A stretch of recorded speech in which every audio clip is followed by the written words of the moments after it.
edition of Bet. I'm your host, Anita Marks, and getting you ready for an exciting wild card weekend. We've got a jam-packed show. When you are done watching Bet, you are going to be in the know better than anyone else in regard to how to watch these games and how to wager on these games as well. Andre Snellings is going to join me for the duration of the show. Him and I are going to be alternating back and forth, giving you picks for all four big wild card weekend games.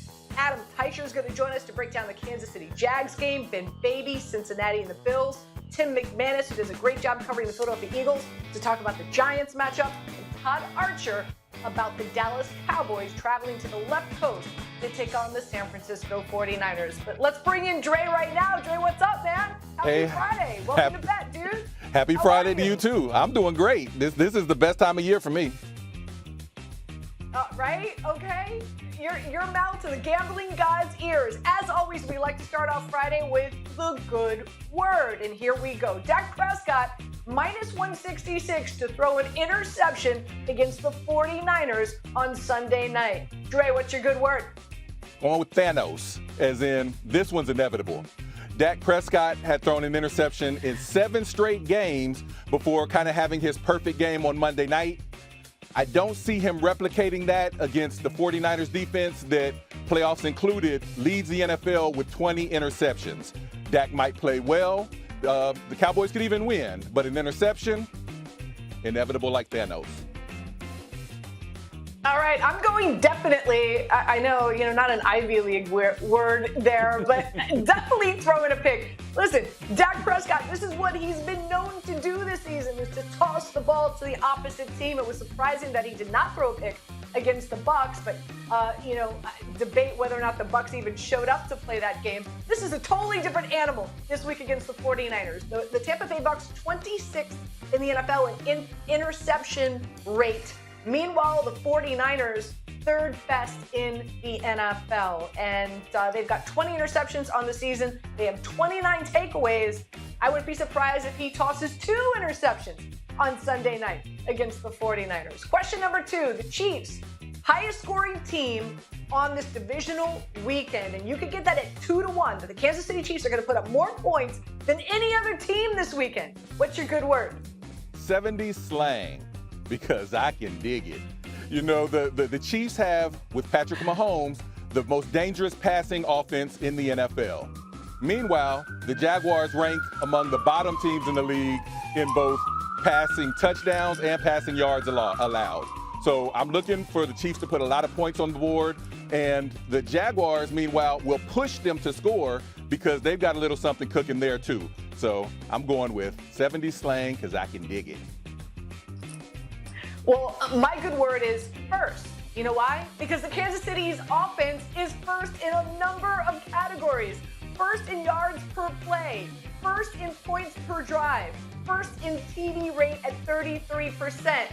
They are second in red zone touchdown rate as well at 70%. And going up against this Jacksonville Jaguars defense, their Achilles heel is against the pass. 22nd in yards per play allowed, 29th on third down conversion rate. And oh, by the way, Kansas City, another number 2, second best in the NFL. 50% of the time, they are moving the chains on third down. And this Jags defense, 24th in red zone defense. So I'm all over it. 2-1, yeah, I'm going to run to that window, not walk. I think Kansas City puts up a ton of points against this Jags defense. Last but not least, Jess Paguglia, 7-1 to win the Australian Open. This is the best American odds right now, 3rd overall. This is your wheelhouse, Dre. What's your good word? Timing, as in, if she does do that, my timing is just a little bit off. You may remember I came on this show before the last major, the U.S. Open, and made Pagula my pick before the tournament started. She had a great run. She made it to the quarters before an oddly passive match against Swiatek derailed her. So I think she does have the game to potentially do it, and if she does, then I was just a little bit early. My timing was off.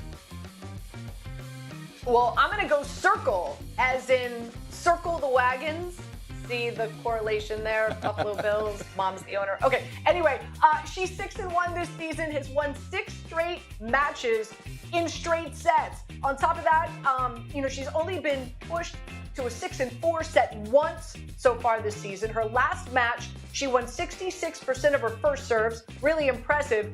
And let's be honest, she's got the offensive game, the tennis IQ, the volley skills. I like it. I'll lay it at 7-1. Now, Dre, let's do an even deeper dive into this Aussie Open. And we had you on last week. You liked the Joker to win it all. At that point in time, his odds were -125. Now those odds are even. Big reason why, because he's dealing with a hamstring issue. He's got a great matchup tonight. Former number 10 player, Dimitrov, who's a huge favorite, by the way, at 700, a 700 favorite. So with that being said, how are you going to play this match tonight with the Joker? I'm still taking the Joker -6.5 games. The hamstring is an issue, but we don't know exactly how severe it is. And we saw the last time the Joker was in Australia, he played through an injury, a small ab tear, to go ahead and win the tournament anyway.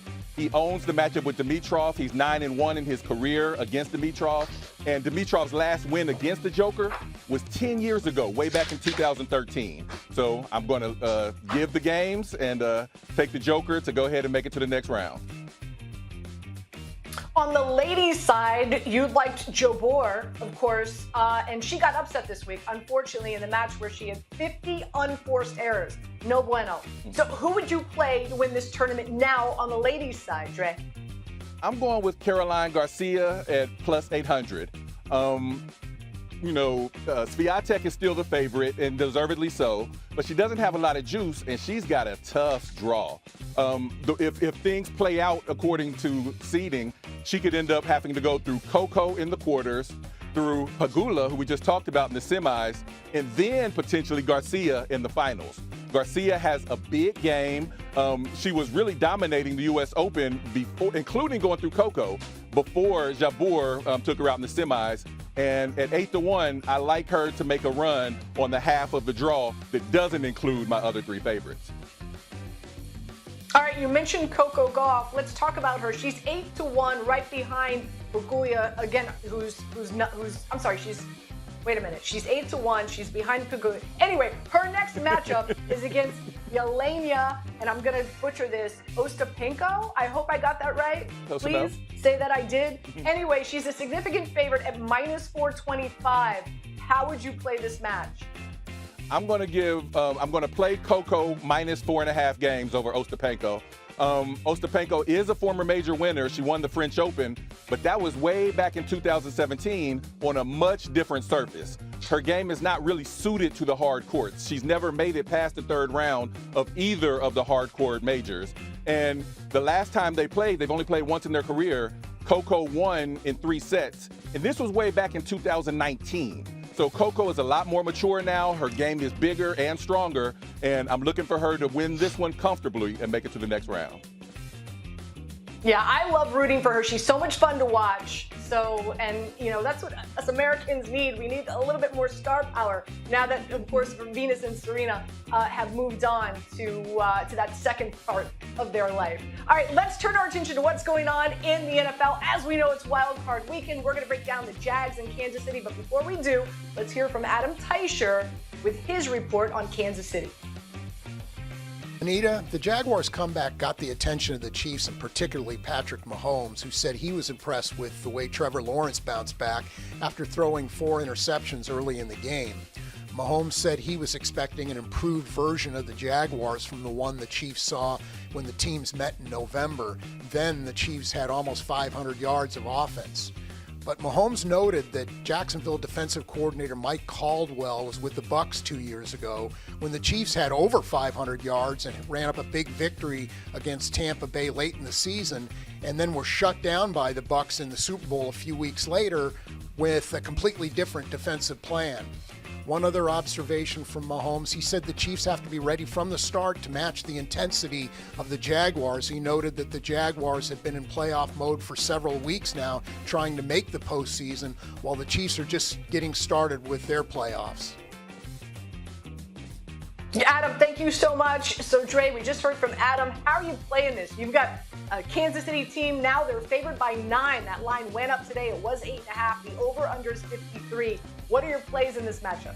I am going with the Jaguars +9 for some of the reasons we spoke about earlier. The Kansas City Chiefs, their offense is amazing, and I expect them to put a lot of points on the board. But Jacksonville has a little something special going on. As Adam alluded to, they've essentially been in playoffs mode for the last 2 weeks, and their confidence has to be on 20 after the way they came back to win against both Tennessee and in their last matchup. So, and plus, you have to look at the parallels. You've got #1 overall pick Trevor Lawrence in his second season making a playoff push on a previously moribund franchise. It looks a lot like Joe Burrow, former #1 pick in his second season, making a playoff push that included a win over the Kansas City Chiefs in his second season. I'm not going to go quite that far to predict the win, but I think that Trevor and the Jaguars keep it close. Any prop bets in this matchup that you're playing? Oh, wow. Yeah, I'm going over on pretty much everything. But I will take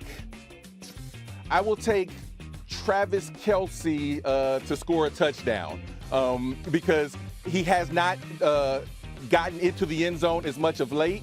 But Jacksonville has the worst defense in the NFL against opposing tight ends.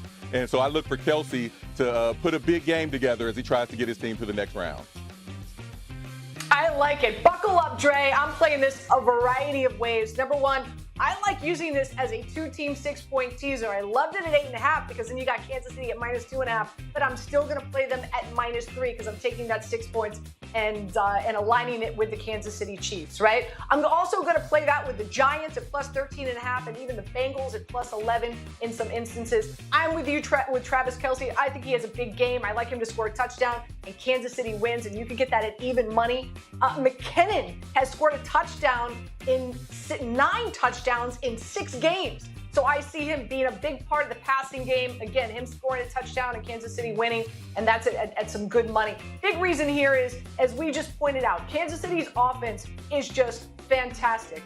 #1 and #2 in so many categories. Meanwhile, the Jacksonville defense, 22nd in passing yards, 24th in red zone. We talked about it earlier in the show. So I just see a dominant performance by the Kansas City Chiefs. I've got Mahomes over touchdown passes. I'm with you with Travis Kelce. I think Chris Jones is going to get some action. He was unstoppable in Week 10 last time these two teams faced each other. For the Jags, I'm playing over 39.5 passing attempts for Trevor Lawrence. He's going to have to pass the ball in order to keep up with the Mahomes. Kirk, #1 wide receiver. Kansas City, no bueno against opposing #1s. 30th in the NFL against opposing #1 wide receivers. And also, he runs his routes out of the slot, so that's a favorable matchup. And last but not least, ATN, I'm going under 2.5 receiving yards. Why?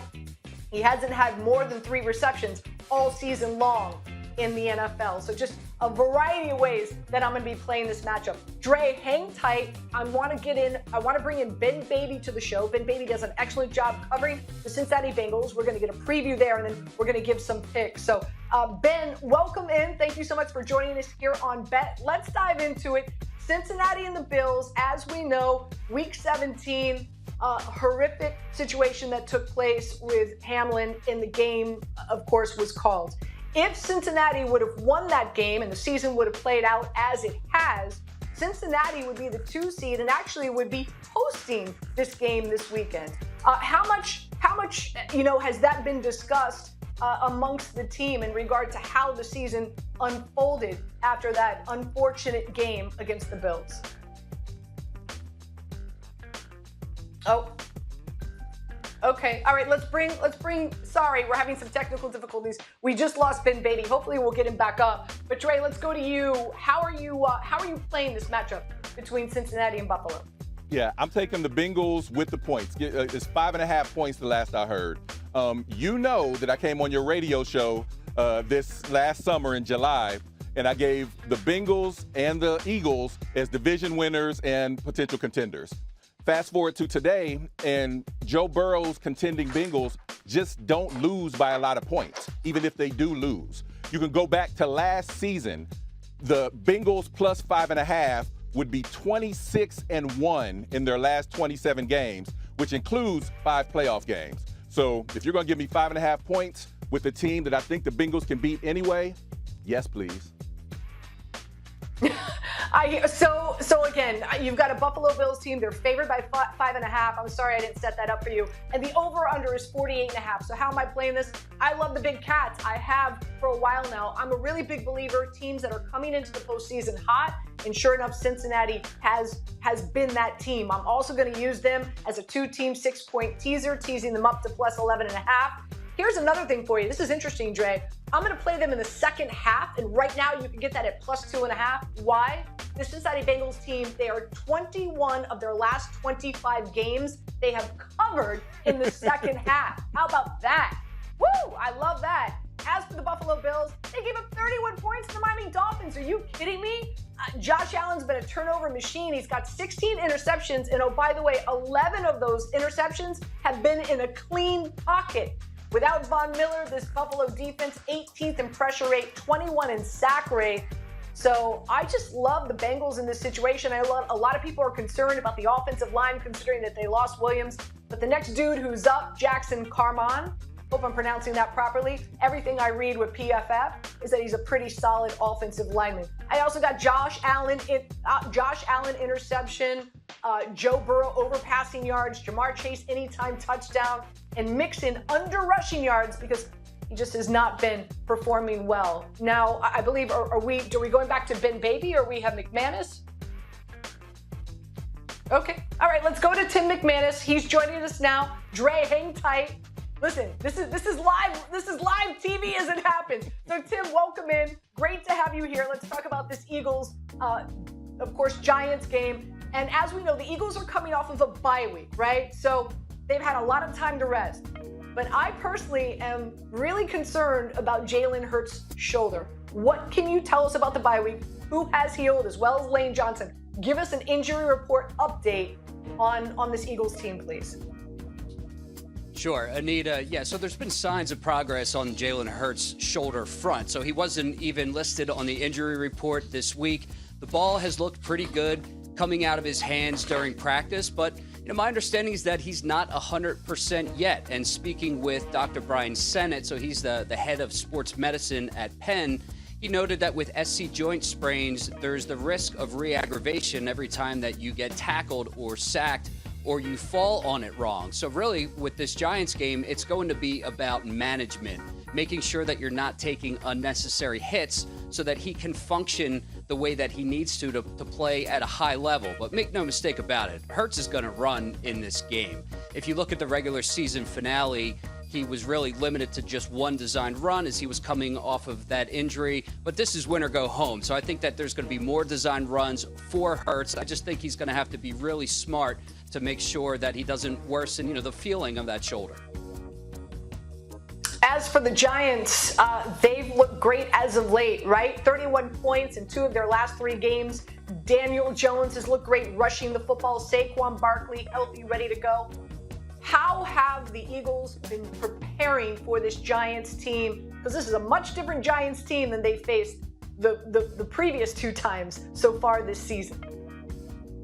No doubt about it. And it's caught their attention. Like in the locker room, they recognize the higher level of play that the Giants have been playing at, particularly that last week against Minnesota. But the one theme that I kept hearing was contain Daniel Jones in the pocket. They want him to be able to beat him, try to beat them with his arm as opposed to with those long runs. And when he does get out of the pocket and does try to run, as one player told me, make him feel it. So that's definitely a point of emphasis this week.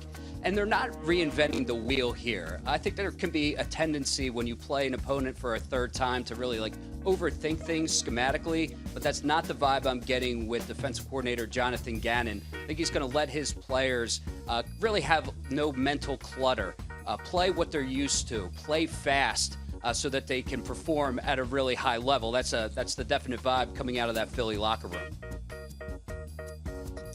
Thank you so much for joining us. Really do appreciate it. It's going to be a good one, no doubt. Let's bring Dre back. Dre, it's our turn to give the people some picks and some plays in this matchup. Philadelphia favored by 7.5. I love that the Giants are getting the hook. I'll get to that in just a second. The over-under is at 48. What are your plays in this matchup? Yeah, I agree with you. I'm going with the Giants plus 7.5. You know, we just talked about how much I've liked the Eagles this whole season. And if I knew for sure that Jalen Hurts was 100%, I'd probably like them even with the points. But as Tim just pointed out, Jalen is not 100%, especially in the way it limits his ability to run the ball. I think that's one of the real strengths of the team. And add in the rust of him only playing once in the last month, I like the Giants to keep it close. On the Giants side, I love that they can run the ball because the Eagles defense can be run upon. And when, you know, we talk about Danny Dimes, Tim was saying that they want to keep him in the pocket, but the way he can use his legs and the way that Saquon Barkley is running, I like the Giants to keep it close. And you have to look at history. The Giants, in their last 2 Super Bowl wins, were teams that were just kind of okay in the regular season, and they got hot at just the right time. Could be a little bit of that vibe as well going into this weekend. I hear you.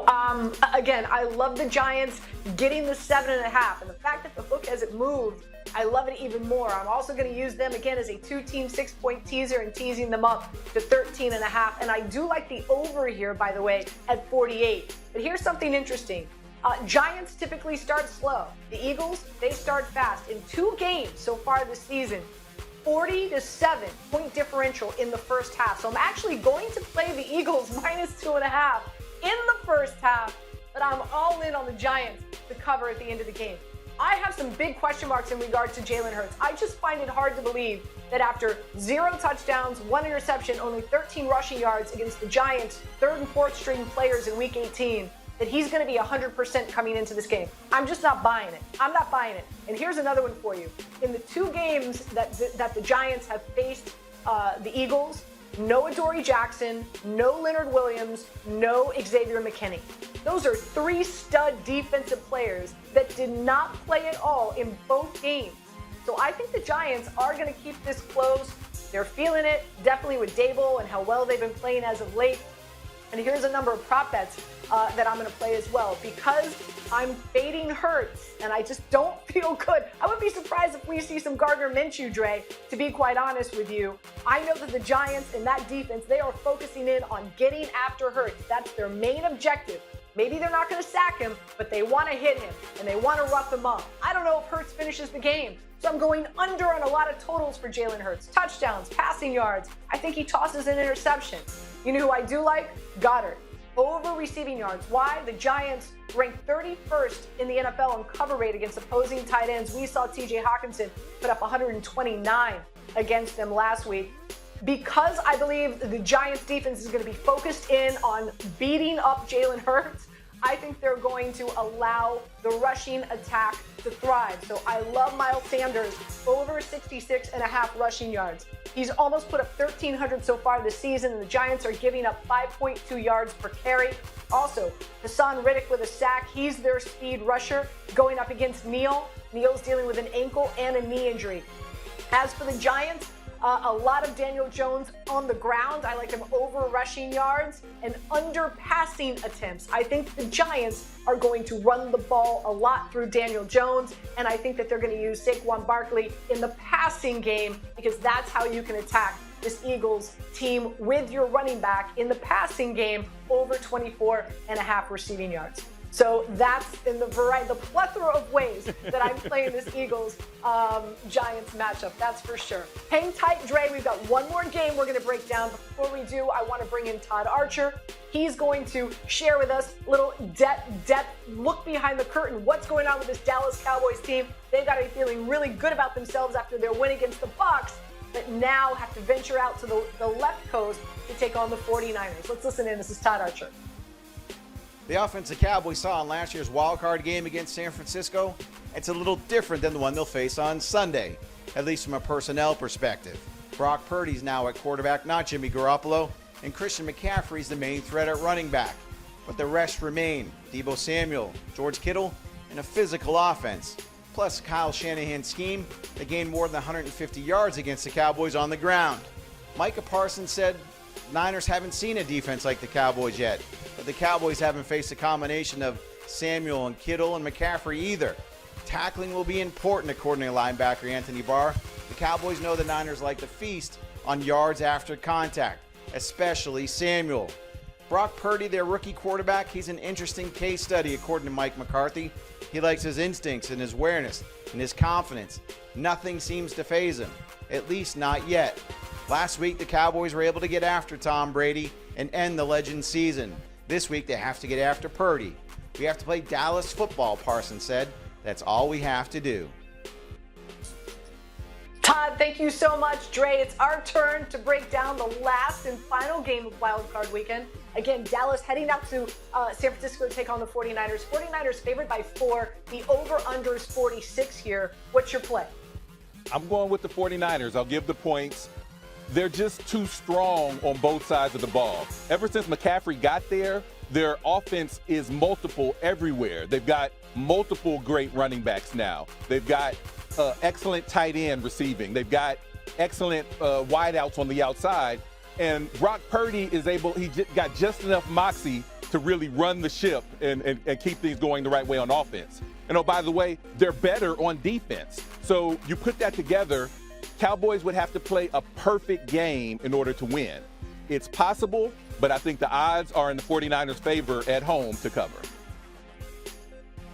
Yeah, I'm with you. I'm on the 49ers here as well. Listen, give me Kyle Shanahan 7 days a week and twice on Sunday night over Mike McCarthy. There's the rest advantage. 49ers having 3 days more than the Dallas Cowboys. And, of course, the Dallas Cowboys now, this will be their 4th road trip, their 5th of 6 games. So that's going to be really taxing. Also, the offensive line for the 49ers, to me, head and shoulders so much better than the Bucs. And I think that's why you saw them dominate, of course, Tom Brady and that Bucs offense. Meanwhile, Dallas, Dak Prescott, I was talking about earlier in the show how Josh Allen is throwing picks. As we know, Dak Prescott is. The Bucs, they rank 26th in interception rate. The San Francisco 49ers defense, 3rd best. So I think they win the turnover battle. As for props, Purdy, I like over for him in touchdowns and passing yards.